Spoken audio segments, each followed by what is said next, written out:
busy kayo talaga. Ready, ma'am? 1, 2, sir.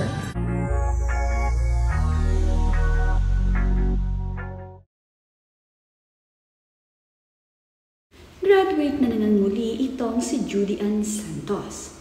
Nagbahagi nga ito ng larawan at short video clip sa kanyang social media. Caption nga nito sa kanyang ibinahaging larawan ay, "What a good way to kick off 2025. Another goal to celebrate as Judy Ann graduate from her Pro-Culinary Asian Studies."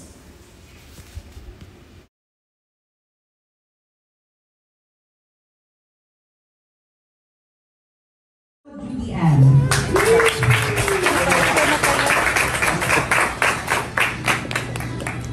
Wow.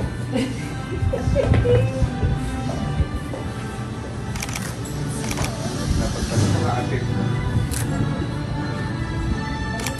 50.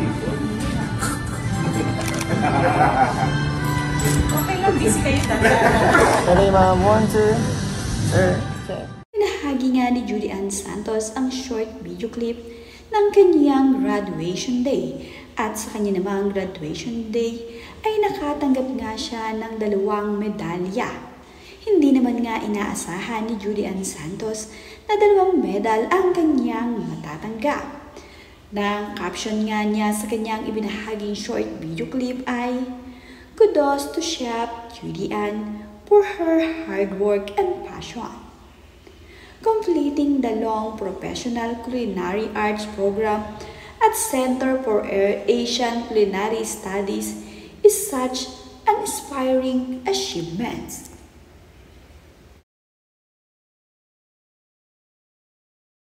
May bagong achievement na naman nga itong si Judy Ann Santos.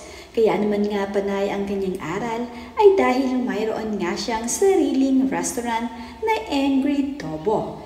Ito nga ay kanyang maia-apply doon. Talagang pinagbubuting mabuti ni Judy Ann Santos upang ang mga nagda-dine-in sa kanyang restaurant ay mas lalong mag-e-enjoy sa mga pagkain kanyang ihahain.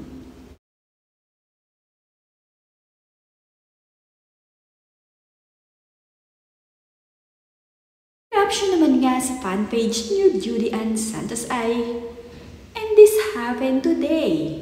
Graduate na akong uli for my Pro-Asian Culinary Studies. Yippee! What a way to start 2025. Loving my goals. Thank you, Lord."